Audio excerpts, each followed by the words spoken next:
Okay, so now we come to our magical new plays, which we call our next act New Play Summit. Now this is a joint venture between Capital Rep and Proctors. We have 25 readers who read all the plays that are submitted to Capital Rep over a year's time. How many is that?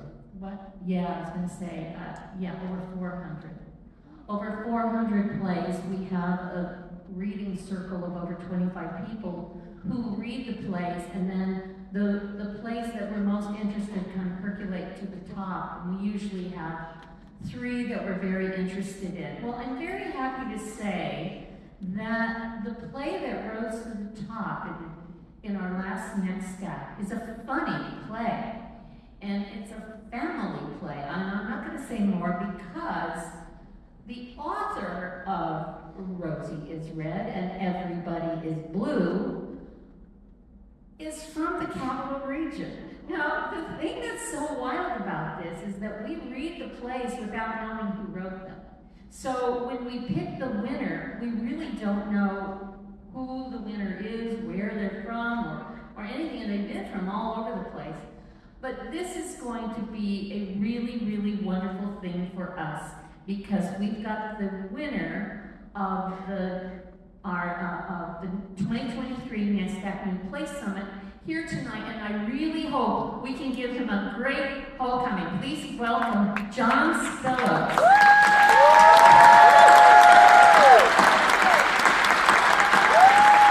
John Spellos started his professional writing career with screenplays. His first script, Cafe Zoe, was a finalist at the Academy of Motion Pictures Arts and Sciences Nichols Screenwriting Fellowships and the Sundance Filmmakers Lab. This caught the attention of legendary Broadway producer Robert Whitehead and his wife, 4-time Tony-winning actress Zoe Caldwell, whom he worked with on the project. His first stage play, Feet of Clay, received an off-Broadway workshop production produced by the Barrow Group. After a long absence from writing to produce and direct documentaries, he returned to writing in 2021. First with a unique one-man play, A Falling Away. Then followed that with his new play, Rosie is Red and Everybody is Blue. He's currently working on his new stage play, Dashing and Clashing Through the Holidays. A warm second welcome, please, to Mr. John Spellos.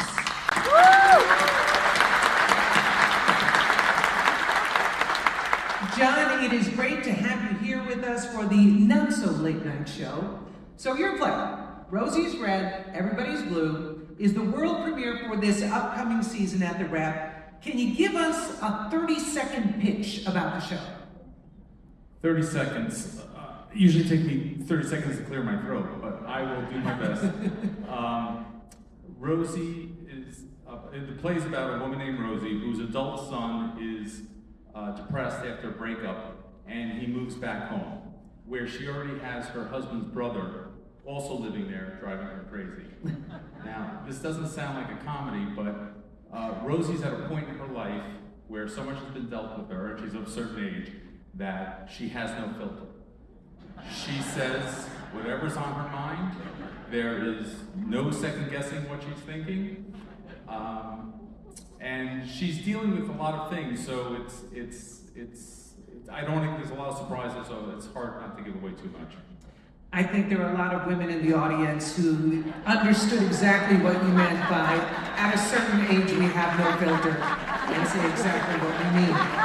But what inspired you to write the play, and did someone inspire Rosie?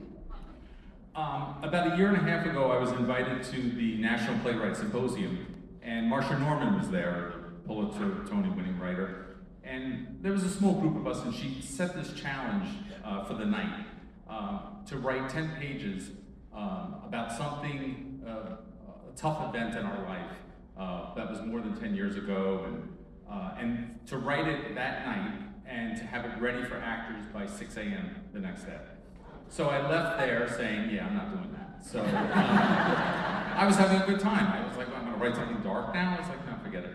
So I was in the hotel, kept saying it over and over to myself, and And by 8 o'clock, I felt like it's going to be kind of disrespectful to not write something. I mean, it's Marsha Norman. So I remembered something from my childhood. My mother's best friend, who had a son at the time who was an adult, and he was depressed. And I just remember, this is 35 years ago, and I remember how she dealt with it. And I just thought it was so unique and great. And I was like, oh. So I said, let me write a scene about that. So I spent from 8 to 1 in the morning, and I wrote the scene and sent it off. And 6 o'clock in the morning, started having a panic attack because I was like, oh, this is not good, because it was sad but funny, and I didn't want Marsha to think I was taking it too lightly. So they ended up doing the scene in front of an audience, and it got huge laughs, and Marsha jumps up and says, that's a hit Broadway play. And I said, no, it's just a scene. I said, I know. So I said, no, it's just a scene. And she says, no, you're gonna write that play. She says, so if Marsha Norman tells you you're gonna write a play, you're gonna write a play. And it was the fastest thing I've ever written. So it was based on, just that scene was my mother's old friend, but then after that, I kind of just created these characters and went with it. So far, everything that you've told us about these characters sounds a lot like all of us here in the audience, just trying to get through the day, deal with things as they come. So how would you say this play is relatable to all members of the audience from all walks of life? Well, I have to say, we've done several readings, and I get very surprised. People will approach me afterwards. Actually, when we did the summit here next door, as soon as I got up, a couple immediately approached me and said, oh, our adult son just moved back in with us. And started to tell me the story. And then there was a woman standing there, and she said, that's my mother. That what you just wrote is my mother. And then other people started, and these are people from all different cultural backgrounds coming to me with all these stories. And then we all get in a group and start talking. So, listen, anything that brings everybody together, I'm all in. And that's what, everybody just started relating. I mean, strangers were talking to each other about how this was part of their family and everything else. So, it's very much family. And a lot of knowing laughs from all of us here as we hear it. So Rosie is Red was the winner of the 2023 Next Act Summit out of hundreds of submitted plays. Again, congratulations to you, super impressive. And since Maggie told us you're from the area, what does it mean for you to have your play performed at the Rep? Well, I don't live here. I mean, I grew up here. This is my hometown by all means. To have it at Cap Rep is truly the definition of a full circle moment. And I don't even think Maggie knows this. But, so in the mid to late 80s was the first time I ever saw a play. Not a musical, but a play. And it was at Cap Rep. It was Mammoth's Glengarry Glen Ross. So it was and at that point I was so immersed in film and writing screenplays that that's all I thought about. But I was up here visiting my parents, and I went to see it. And since then, I started going to the theater in Manhattan and seeing it. So to have the world premiere at Cap Rep, at the first place I ever saw a play, kind of full circle. I think someone should have a play about that. Any other thoughts you want to share about your work with the audience and why they need to see it? If anyone out there is part of a family, I think, I don't know how many of you are, but I think you'll find something that you relate to. And a lot of people are relating to things that I had absolutely no intention of. You just write, and you don't know where it's all coming from. And Rosie took on a life of her own. I was writing and going, oh my God, I can't believe she said that.